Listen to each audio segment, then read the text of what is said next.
only we could have got one on that size.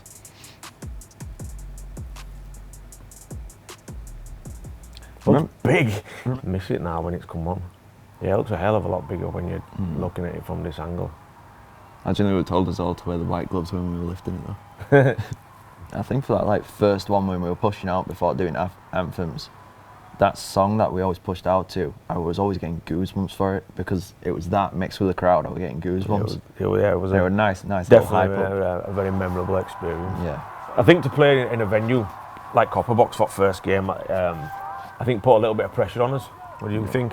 Yeah, like this is my first World Cup, so I didn't know what to expect, and I know I've seen like footage from 2017, back when you guys played in France, and like I was thinking, right, it's probably gonna be like a few hundred to 1,000. Then when we saw that, like, right, 4,000 people, well 3,000 at the time, like come to watch us, it was mental, and like just hearing people screaming, we had to be louder, and that's what we were prepping for throughout all training. I think when the nerves that were there for the first game and stuff like that, when you got there and the crowd was there and the noise in the crowd, I think the crowd actually helped kind of peel away the nerves a little bit, to be honest with you. Yeah. Because it was all screaming for us. It was an amazing first game for me personally, and I played in a few. It was an amazing first game.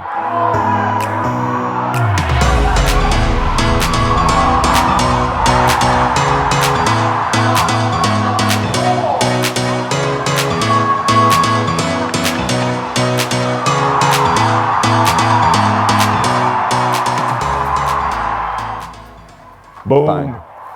Yes, Seb. Big hit. Have it.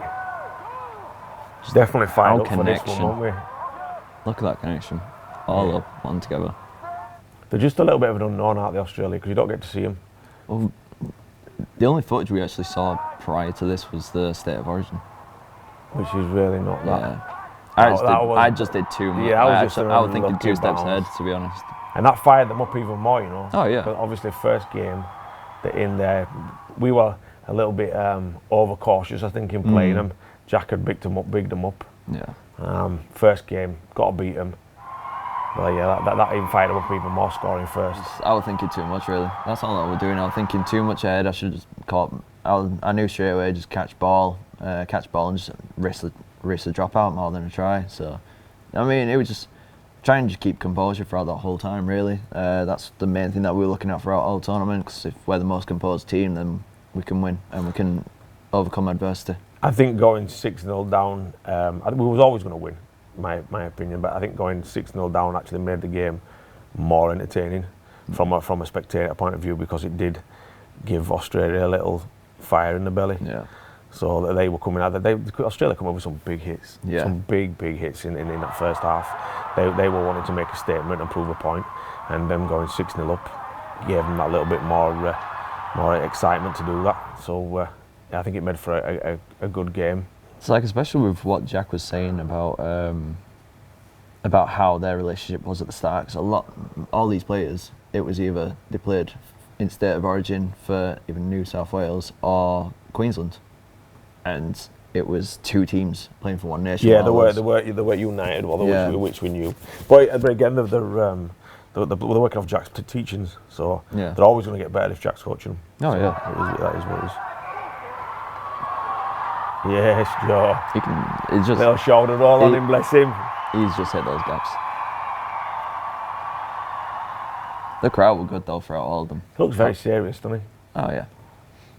He's a serious person. I think he smiles like after the game. Oh, and Joe again. Yeah. Come on. That was a lovely little pass. See, now we're in it. Now we're starting to get a bit of momentum. I remember Jack's shirt after this, if you remember, for the captain's run, his number completely like fell off on the back of him, so that's why he weren't wearing a number here. That's a lovely little pass, is that? Oh. Could have just kept that. Nearly. Good quick play ball, off track. Moving, Yeah. Very close though. Again, it's confidence. It's first game. I mean, everybody's a little bit tentative to what's going on. Nerves are kicking in and stuff like that. But I think as training and as experience and As the game went on, we just got more and more comfortable. That's a big goal. That's a good goal. He should have given you that there. I don't really think so, because I think. He could have maybe put it on floor. He could have put it on floor. Oh yeah, put it on floor. It might have actually done it, but I mean, the way the yardage was, it worked. Good professional tackle or foul, whichever one you want to call it. Good there, 3 players. Yeah. Drawn in. Play the ball. Boom. 2 of them are off. Beautiful. There we are. Beautiful. Yeah, that's one thing that we actually liked so well, was just tying up at least 2 or 3 of them, and then from there we just had that overlap. Yeah, the way we played was just amazing. Sick. What a handsome bunch on bench, aren't we? Yeah, I can't say about the guy on the far end, to be honest. One thing I loved about this afterwards was that we literally sat out in the hallway or corridor, whatever you want to call it, and then we just all sat and just talked with Australia for at least an hour afterwards. I think for me it was just the relief of getting that first game out of the way. There'd been so much pressure put on for that first game. We had to win it. We had to, make ourselves known and how the competition was going to go on. So once it was gone, and we were keeping it at 6 points. The defence kept them at 6 points, didn't we? Yeah. So I think keeping them at 6 points, I think it just set a precedent for the rest of the tournament. We came out of that so much more confident. I mean, the mistakes we made in that one wasn't the best, but I think I'll always quote what Jack said, and it's we don't want to have a perfect start and then yeah, we need to peak. Yeah, we need to gradually peak. So I think that definitely did that, 100%. Australia are always going to get stronger. Yeah. For the next World Cup, they're going to be even stronger. They just need to get a better domestic season going on over there, and once they get that domestic season, they get more games behind them. I think Australia are going to be up there. Imagine that. Imagine if it's England-Australia final, or imagine we get Australia in every final. Yeah. And we can get England in every final. Which is the way that we could probably go and get the men's in the final, women's in the final, like in England, Australia across the board. Yeah, and I think that'd be amazing. It helps build the hype up a little bit for the World Cup. Obviously, we're building it for 2 years. Well, we're doing it for more, but since it got announced, it was 2 years for the hype, and with them saying, "Look, we've got an England-Australia starter, first kick-off match of the whole tournament will be England-Australia." It built that up, and it was right, let's see how these 2 teams are. You've got Australia, which are, like you said, they're just improvement every time, and they've got the Rugby League born and bred out of Australia. That's what it is. So I don't think we could have got a better first game for us personally. They did test us nerves-wise. They are a strong team. Yeah. They do come at you aggressively. They tackle really hard. And I thought for an opening game we couldn't have had a better start.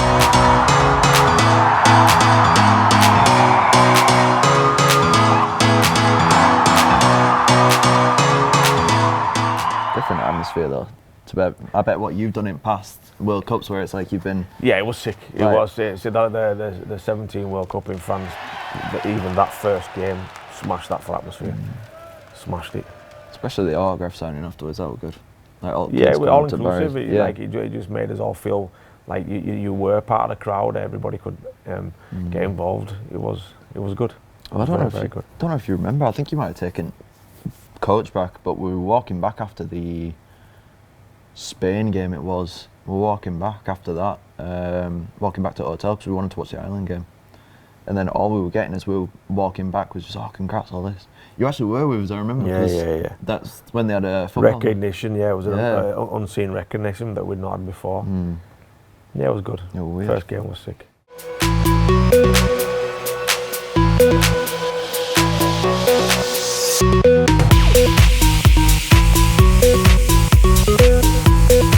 I'm glad that they spoke to us before the captain's run and basically gave us a choice, because the change rooms was small as well. We wouldn't have got all wheelchairs in there. Plus that dressing room was amazing. Yeah, that dressing room was amazing. We got so much space and so much. I think the whole back scenes of everything were amazing, and you could feel the confidence in the team. We're just building and building and building at these points. Our flag is bigger than your flag. I think that was the last time we saw Mufasa, to be honest, the line. At this point now, semi-final, playing Wales, we're aiming for France. We're going to get Wales out of the way, but we're aiming for France. So it's complete sets, go through his moves, try and do everything with as little mistakes as possible. That way, you're practicing what you preach, kind of thing. So that when we get into the final, then hopefully we'll just continue to do that. I think it was just because we played Wales so many times compared to like some of the other nations that we just know who their main players are, who will set up everything. Like we knew more about them than compared to like Spain and US, for instance. I know a lot of us were saying it when we were watching some Group B matches, we wanted to face US because they'd never been in a World Cup before, and it'd be good to face them. But there's just a divide, isn't there? Yeah. There's just a divide between, the top tiers of the world and the developing nations at the moment. There's just a divide that I'm sure that the rest of the world will catch up at some point.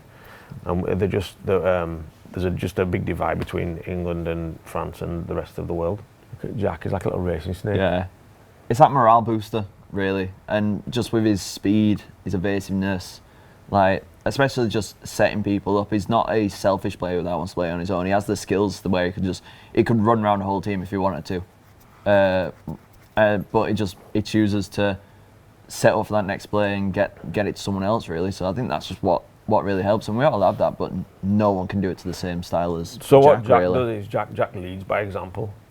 So what he does, he just lifts the team. He comes onto the ball so fast. His lines, are so perfect that everybody else thinks, right, I need to hit the ball as fast as Jack. I need to tackle as like Jack's tackling, and he just lifts the team from we're already at our level, but as soon as Jack comes in, he just lifts up the team. He's just such an impact player, such a morale booster for the team, like Rob said. That he's irreplaceable. This was some remembrance, wasn't it? Yeah. It was good to have the remembrance in. Made it feel a little bit special. Pay respect. Especially for the trip for Eves as well that we did before Yeah, coming it into was all, yeah, it was all good. that one winning. Seb. We have a saying in the team that Sebbing. So when anybody's ever begging all the attention or being the centre of attention, we call it Sebbing, and that's just Seb. He's the most lovable, adorable guy you'll ever meet. But he's like a 10-year-old child in a 27-year-old body. You've got to adore him. Seb's just energy. He's just literally a ball of energy, and you see that when he's playing. He's everything's a million mile an hour. He does everything, to the hardest and the fastest that he can do. He's the same. Everybody within the team brings something in their own individual, unique way that when you put it all together makes a really good collective, makes a really good team. He's just a joker that even Martin Coyd hates to love. Yeah. To a sense, like, I know Martin and Martin's always called Seb a stupid boy throughout the World Cup, and we were all laughing at it. And I think even at the end, we were all able to just relax a bit. It was just like that thing of, right, you can actually start being yourself now a bit instead of being that serious player, which he always is, but he's very passionate at the same time. Yeah, the team dynamic really, really works with everybody, and everybody brings something, and Seb brings that little bit of enjoyment and childlike mannerisms that just tickles everybody. Oh, change of direction, That's just good. and the shoulder, Yeah. and the press. That's the thing with Jack. Once he's pushed at least twice, it's going to be tough. There's Brown's Jade very as well. proud. Yep. That's just too big of a space for Jack. Yeah, that's with any of our players though. It's like if you give him too much of a space, we're just gone. Like a Jack fanfare. Yeah. I remember that try. That was from your offload. They're screaming at you. You don't go in for contact. Next thing you know, going around the whole team. Oh, Very flat from Lewis there. like a double roaster. Yeah. Get in. Scott just had to choose one because it weren't working for him really there, sadly. Yeah, Jack's just too aggressive, too fast for Wales. Too fast completely. Jack's too fast for most people.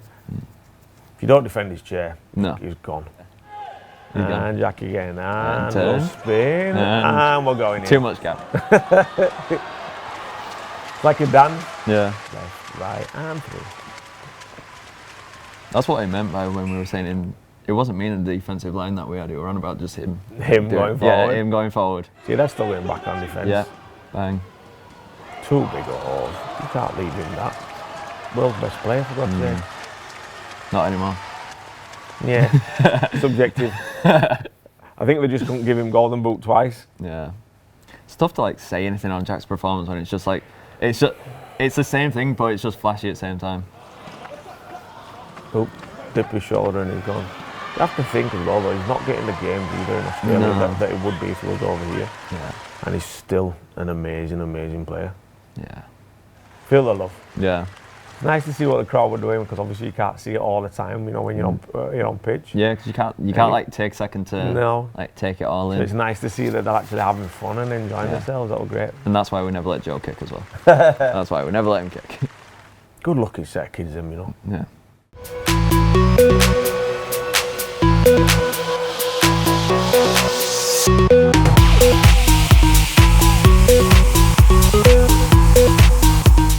Ooh. I actually saw that was outside the front doors. I didn't see that. Probably because we all came in the back doors. That was a sick venue, you know. Like I've never ever seen anything that's even remotely like that for our game. I loved that, to be honest. That's when we pushed out to all of that. Yeah, it was like wow.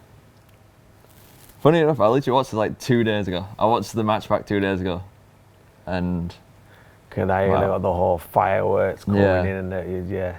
Remember when we went in for captain's run and like it were all like smoky as well because they just tested it out beforehand. I wasn't expecting, you know, the event to be as spectacular as it was. I don't know what I was expecting, but I know it wasn't that. Yeah, I know it wasn't that. Especially the clock up top as well. It is where it actually hit like, oh, this actually just become real all of a sudden. You can kick, you know. Yeah. You can kick. I wonder why Nico took over. I know he had some sort of thing going. I want to know what happened here though, because look, Tom's on that wing with me. The next thing you know, I don't know what happened. Not this to Tom either, he could have seen something. Yeah, look, he sprints around him. I don't know. Yeah. Just one of them things. You can't always defend. You can't always defend on your line. No.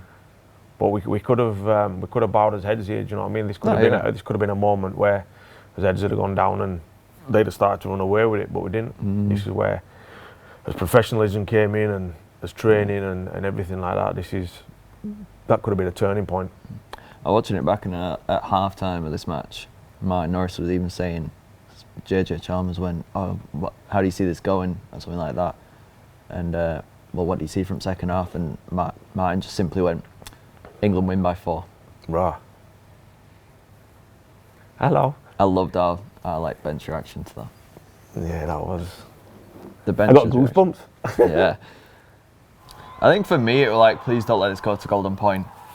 I was dreading that golden point, but I knew once we had the ball back and we started making our way up, I think the way we actually just delayed the play of the ball and slowed them down was what helped us the most when they got defense. I mean, I remember that next kickoff that we had, like Gilles dropped it and then picked it back up, and thankfully because he did drop it, it gave us some time to actually push up, and me and Jack were both there just stopping him, getting straight at his foot plate before he could re-pick it back up. It was a very, very nerve-wracking time, was that there, because it seemed to be that every time we got a little bit of momentum, the momentum was stole from us, and the wheelchair game's all about momentum. So yeah, it was on a knife edge the whole way through, but it made it an amazing game to watch for the spectators and stuff. But from a player point of view, we could have definitely made it easier on ourselves. Yeah. Cuts back in, ball in one. Oh, we're overplaying that. Plays it now to Halliwell. Halliwell ducks under. Tom Halliwell, the England captain, has just scored the try with 3 minutes remaining. Little shimmy.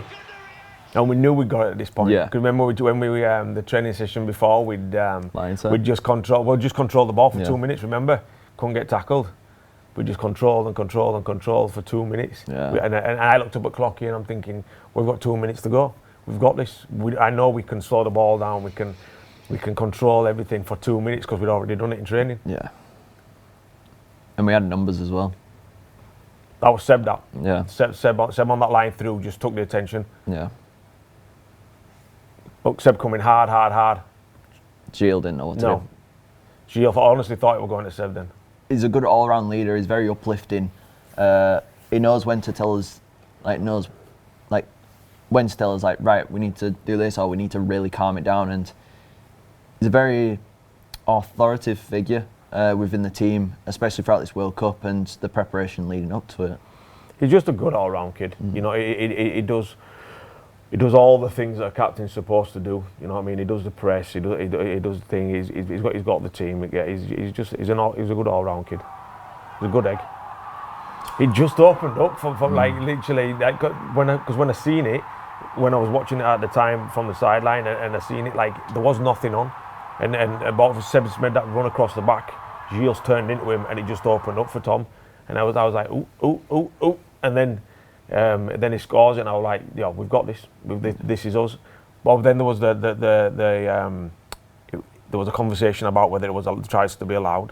So then there was a nervousness about are they going to allow the try or not? They're going to allow the try. Yeah, the way that it took a few seconds for it to get confirmed. Obviously, with all the tries, the refs had to confer with each other just to double check and make sure that the decision was right. That one seemed to take forever. Yeah, forever to confirm. Because it was 2 minutes left, and right, this is the winner. This is the winner if it goes.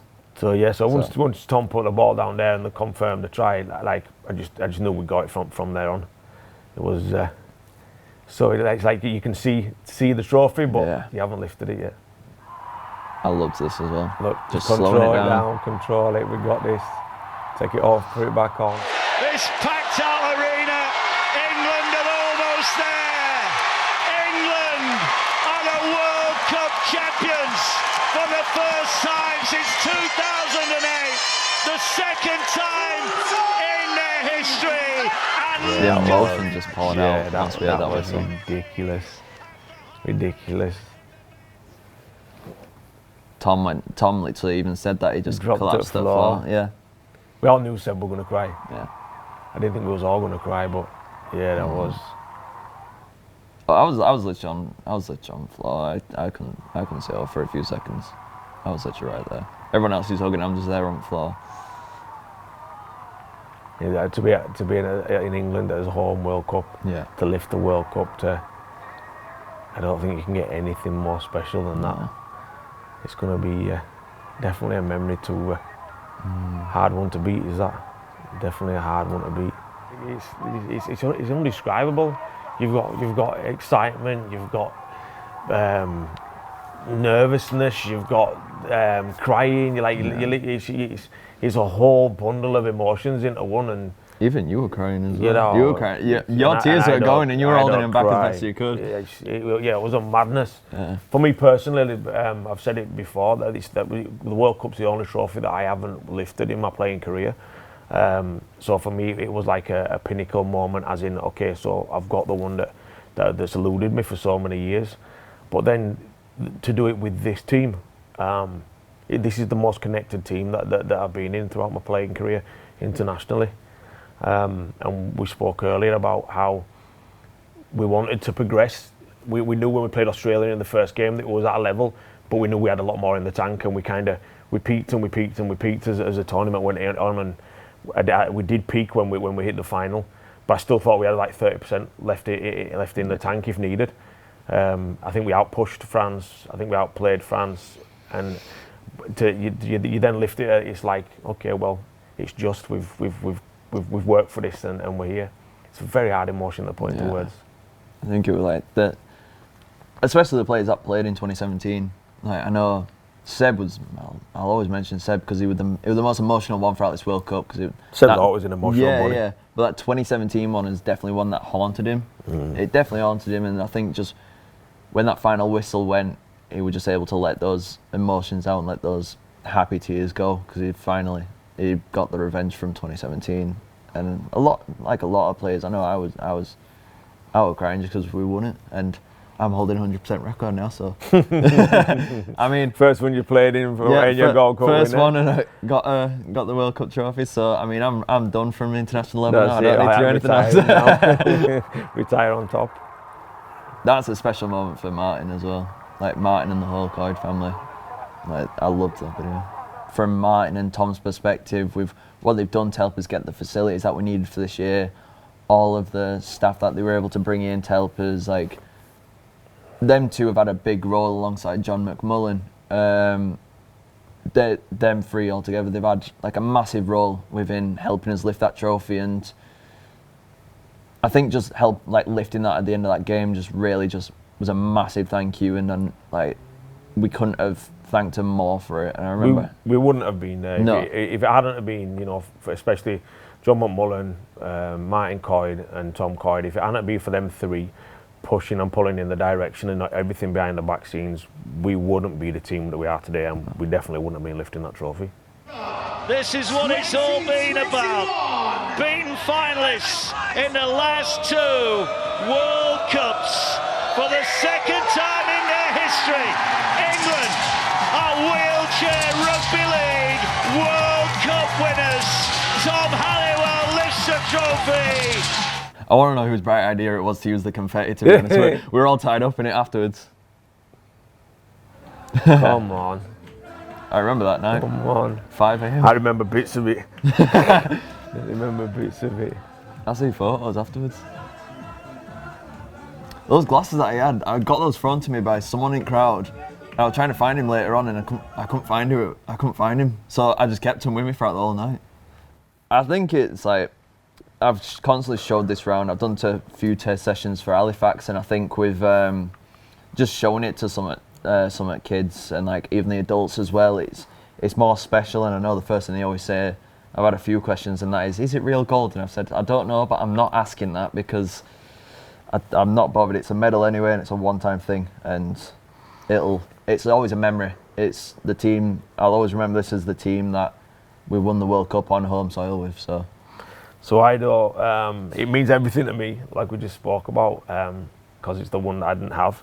So it's not that any of my other medals are not important, because they are, but this is the one that I wanted the most. Hey, and I leave mine at home because the last time I took it out to an awards event, I ended up leaving it on the side and losing it effectively. But it was handed in, and I got it back, so I'm now refusing to take it off where it belongs in my house, because if I lose it, I would absolutely be heartbroken. It is very, very, very special to me. And we've still got to use that as a stencil, though. Very special. Yeah, we're all getting tattoos. Yeah, the whole team's getting tattoos, and we think we're getting tattoos of this, of the actual trophy that's in there, and maybe just put 2021 winners in there. Yeah. But we're not decided on the design yet. No, we still need to decide, and we still need to get it booked once we do that. So. Deservedly the world champions. Not even the great France, the #1 team in the world up till now, could upset the end of this fairy tale. I've been here since day one, and I never thought in my playing career that I'd see where you was getting people that weren't aware of wheelchair rugby league before the World Cup that are now conversating so much about it, about how the game's so fast and it's so entertaining, and we just seem to have been elevated from, rather a small domestic league that's has its spectators that are just following, they're generally friends and family, to now to something that you're recognised as an actual sport, as a sport that's entertaining, that that's out there to the public to come and watch. We packed Central. We were a sold out event.